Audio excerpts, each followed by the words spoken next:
Hello everyone, this is Megha Sharma. Welcome to Omega Tech Ed. आज के video में हम डिस्कस करेंगे जीआईएस में यूनिट नंबर 5 के मल्टीपल चॉइस क्वेश्चंस।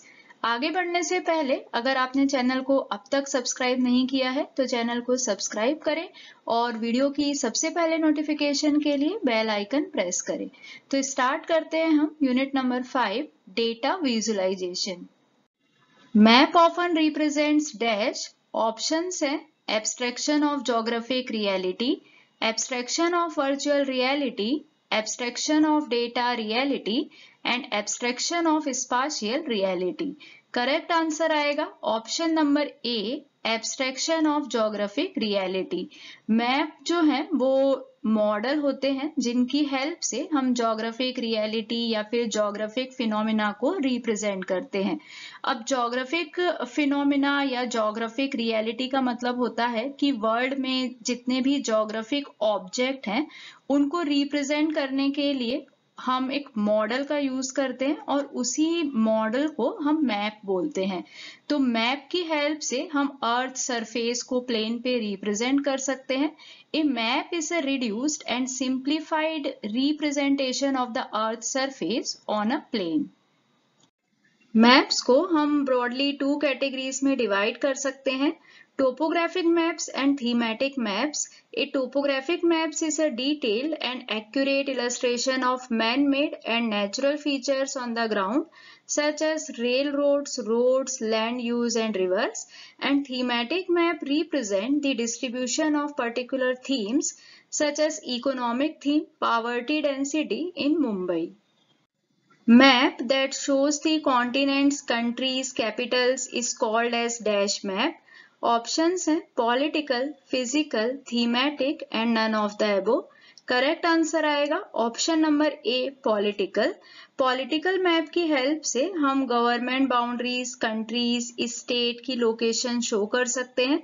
और जो सेकेंड ऑप्शन है फिजिकल, फिजिकल मैप एक अलग तरह के मैप होते हैं जिनकी हेल्प से हम फिजिकल फीचर्स शो करते हैं। अब यहाँ पे मेन डिफरेंस ये है कि फिजिकल मैप की हेल्प से हम फिजिकल फीचर शो करते हैं, मतलब कि ऐसे फीचर जो कि मैन मेड नहीं होते हैं, जैसे कि माउंटेन, वैलीज। तो इस तरह के अगर फीचर्स हमें शो करने हैं तब हम फिजिकल मैप का यूज करते हैं। लेकिन अगर हमें state, location, countries, Capitals, boundaries ये सारी चीजें शो करनी है तो हम पॉलिटिकल मैप्स का यूज करते हैं। The map that shows temperature, forest and mineral resources is dash. Options हैं political, physical, thematic and none of the above. Correct answer आएगा option number C, thematic map. Political map and physical map के बारे में हम already discuss कर चुके हैं। और थीमेटिक मैप ऐसे मैप होते हैं जो कि एक पर्टिकुलर थीम पे बेस्ड होते हैं। थीमेटिक मैप की हेल्प से हम temperature, forest and mineral resources को एक साथ शो कर सकते हैं, क्योंकि थीमेटिक मैप में हम इंफॉर्मेशन को शेड्स और कलर से शो करते हैं। तो यहाँ पे करेक्ट आंसर आएगा option number C, thematic. The distribution of the elements of natural environment is denoted by dash. Options हैं geographical map, physical map, topographical map and none of the above. Correct answer आएगा option number B, physical map. Physical map की help से हम physical features और natural environment को represent करते हैं। Physical map में जो मेन पॉइंट है वो ये है कि फिजिकल मैप में कोई भी मैन मेड फीचर्स नहीं होता है, तो इसीलिए यहाँ पे करेक्ट आंसर आएगा ऑप्शन नंबर बी, क्योंकि जो टोपोग्राफिकल मैप होते हैं उन मैप्स में हम man made and natural features दोनों को ही रख सकते हैं। लेकिन यहाँ पे हमें पूछा गया है कि कौन सा मैप ऐसा है जहाँ पे हम नेचुरल इन्वायरमेंट को डिनोट करते हैं, तो करेक्ट आंसर आएगा option number B, physical map. Map that shows mountains, plains, plateaus and rivers is called dash. Options हैं political, physical, thematic and world map. Correct answer आएगा option number B, physical. Which of the following maps are specially prepared by the government to realize revenue and tax? Options हैं wall maps, cadastral maps, topographical maps and atlas maps.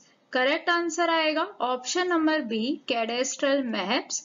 A cadastre is a record of areas and values of land and of landholders that originally was compiled for purpose of taxation. Cadastral map shows the ownership of plots in a region. In which of the following maps the actual height of a region from the sea level is denoted by counter lines? Options हैं landform map, land slope map, general relief map and flatland ratio map. Correct answer आएगा option number C, general relief map. General relief map topographic map का advance version है. Difference यहाँ पे ये है कि topographic maps में हम जो सेम इलेवेशन वाले एरिया रहते हैं उन्हें काउंटर लाइंस के थ्रू कनेक्ट करके एक 2D मॉडल बनाते हैं, जबकि जनरल रिलीफ मैप्स में हमारा जो मेन एम्फेसिस रहता है वो 3D एलिवेशन पे रहता है. तो यहाँ पे करेक्ट आंसर आएगा option number C, general relief map. Which of the following is not an example of economic map? Options हैं land use map, transport map, agricultural map and vegetation map. Correct answer आएगा option number D, vegetation map. Explanatory list of symbols on a map is dash. Options हैं topology, legends, navigational map and object. Correct answer आएगा option number B, legends. Map में जो भी topic है उस topic को अच्छे से समझने के लिए हम लेजेंड्स का यूज करते हैं. मैप में जितने भी सिंबल और कलर हम यूज करते हैं उन्हें हम लेजेंड की हेल्प से इजीली समझ सकते हैं. What does a map legend do? Options हैं explain the title of a map, explain the symbols on a map, explain the value of a map, explain the distance on a map. Correct answer आएगा option number B, explain the symbols on a map. जैसे हमने अभी पढ़ा कि map में जो legend होते हैं वो सिंबल्स को एक्सप्लेन करते हैं. इसका मतलब ये है कि मैप में हमने जितने भी सिंबल्स यूज किए हैं उनका मीनिंग हमें लेजेंड से ही पता चलता है. Dash should be indicated at the bottom of the map. Options हैं details, states, countries and scale. Correct answer आएगा option number D, scale. Map में हम स्केल और लेजेंड ऐड करते हैं और स्केल और लेजेंड्स के साथ साथ हम एरो मार्क भी ऐड कर सकते हैं. एरो से हमें मैप की ओरिएंटेशन का पता चलता है. Elevation is dash. ऑप्शंस हैं a compass, coordinates, the height of ground above sea level and a map. Correct answer आएगा option number C, the height of ground above sea level. Conversion of maps from one scale to another may lead to problems of dash.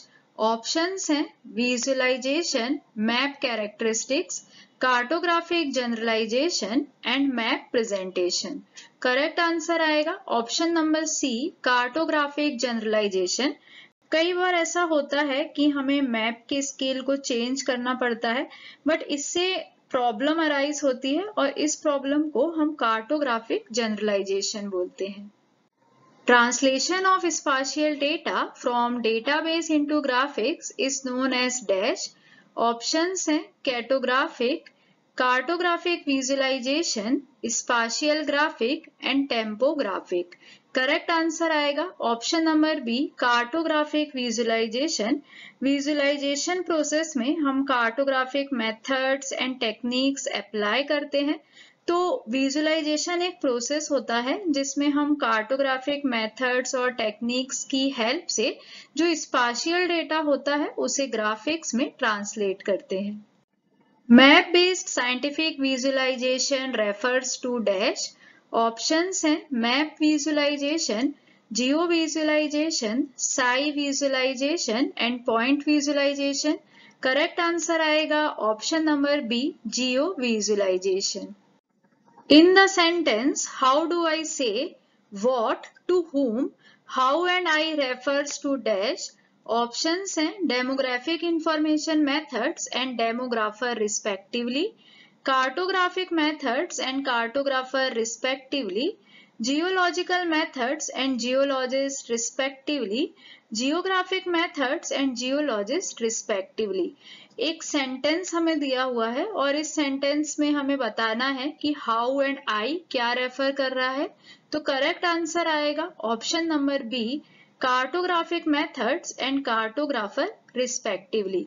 यहाँ पे how जो है वो refer कर रहा है cartographic methods को और आई जो है वो रेफर कर रहा है कार्टोग्राफर को। कार्टोग्राफर को हम मैप मेकर भी बोल सकते हैं। In the sentence, how do I say what to whom? What refers to dash? Previous question में हमने देखा था कि सेम सेंटेंस में हाउ एंड आई किसे रेफर कर रहा है। अब हमें बताना है कि व्हाट किसे रेफर कर रहा है। ऑप्शंस हैं demographic information methods, cartographic methods, geological methods and spatial data and its characteristics. Answer आएगा option number D, spatial data and its characteristics. इसके अलावा सेंटेंस में से और whom का भी यूज हुआ है। से deals with communicating in graphics the semantics of the spatial data and whom refers to the map audience and purpose of the map. Cartographic visualization process is dash. Options हैं conversion of spatial data into graphics, conversion of spatial data into other form of data, conversion of spatial data into facts and figures, conversion of spatial data into reports. Cartographic visualization एक process होता है जिसमें हम spatial data को graphics में convert करते हैं। तो इस क्वेश्चन का करेक्ट आंसर आएगा option number A, conversion of spatial data into graphics. The animated GIF can be seen as a dash. Options हैं draw only version of dynamic map, draw only version of static map, view only version of static map and view only version of dynamic map. Correct answer आएगा option number D, view only version of dynamic map. World wide web means www एक popular medium है जिसकी help से हम map को present कर सकते हैं और इजीली स्प्रेड कर सकते हैं। तो दो तरह के मैप होते हैं, स्टैटिक और डायनामिक। ज्यादातर जो स्टैटिक मैप होते हैं वो व्यू ओनली होते हैं, जिसमें जो भी वेब सर्फर्स होते हैं वो ऑर्गेनाइजेशन में जितने भी प्रोडक्ट्स अवेलेबल हैं उनका प्रीव्यू देख सकते हैं। यहाँ पे जो व्यूअर्स होते हैं वो सिर्फ कंटेंट को देख सकते हैं। और सेकेंड टाइप का जो होता है स्टैटिक मैप वो होता है इंटरैक्टिव। जो इंटरैक्टिव मैप होते हैं उसमें यूजर जो है वो कई सारे और फंक्शन भी परफॉर्म कर सकते हैं, जैसे कि वो जूमिंग कर सकते हैं, हाइपरलिंक में जो इंफॉर्मेशन है वो देख सकते हैं, किसी भी लिंक पे क्लिक करके कोई एडिशनल इंफॉर्मेशन देख सकते हैं। उसके बाद जो भी मैप के कंटेंट है उसको यूजर्स इंटरैक्टिवली डिटरमाइन कर सकते हैं। इसका मतलब ये है कि जो डेटा लेयर्स हैं उनको वो अपने अकॉर्डिंग चूज कर सकते हैं। इसके साथ साथ कई सारे विजुअलाइजेशन पैरामीटर्स होते हैं उनको वो चूज कर सकते हैं, कलर सिंबोलॉजी दे सकते हैं। तो ये सारे ऑप्शन इंटरैक्टिव मोड में अवेलेबल होते हैं। सेकेंड टाइप का जो वेब मैप है वो होते हैं डायनामिक मैप। और जैसे कि हमें नाम से ही पता चलता है डायनामिक्स का मतलब होता है चेंज। तो जब एक या एक से ज्यादा स्पेशियल डेटा कंपोनेंट्स चेंज होते हैं तो उसी को हम डायनामिक्स मैप बोलते हैं। तो इसमें भी दो टाइप होते हैं, व्यू ओनली। तो जो एनिमेटेड GIF है उसको हम व्यू ओनली वर्जन बोल सकते हैं डायनामिक मैप का, जिसमें सीक्वेंस ऑफ बिट मैप होती है और हर एक में एक फ्रेम होता है। जैसे कि हमने एनिमेशन के कंसेप्ट में देखा था कि हर एक में एक फ्रेम होता है और एक के बाद एक कंटिन्यूअसली हम उसको रिपीट करते हैं। तो यही हमसे MCQ में क्वेश्चन पूछा था कि कौन सा एनिमेटेड GIF जो है, the animated GIF can be seen as a dash. तो उसका आंसर आया था view only version of dynamic map. Second इसमें होता है इंटरैक्टिव, क्योंकि जो डायनामिक मैप्स हैं वो इंटरैक्टिव भी हो सकते हैं। तो इंटरैक्टिव में हम प्लगइन्स का यूज करते हैं और इसमें कई सारे इंटरैक्शन के ऑप्शंस होते हैं, लेकिन ज्यादा ऑप्शंस यहाँ पे अवेलेबल नहीं होते। इसमें सिंपल पॉज हो सकता है, बैकवर्ड हो सकता है या फिर फॉरवर्ड प्ले हो सकता है। तो इस तरीके से अलग अलग टाइप के वेब मैप्स होते हैं। Thank you so much for watching till here. I hope आपको वीडियो यूजफुल लगी होगी। अगर आपको वीडियो यूजफुल लगी है, वीडियो इंफॉर्मेटिव लगी है, तो वीडियो को लाइक करें, फ्रेंड्स के साथ शेयर करें। और अगर आप चैनल पे न्यू हैं, आपने अब तक चैनल को सब्सक्राइब नहीं किया है, तो चैनल को सब्सक्राइब करें और वीडियो की सबसे पहले नोटिफिकेशन के लिए बेल आइकन प्रेस करें।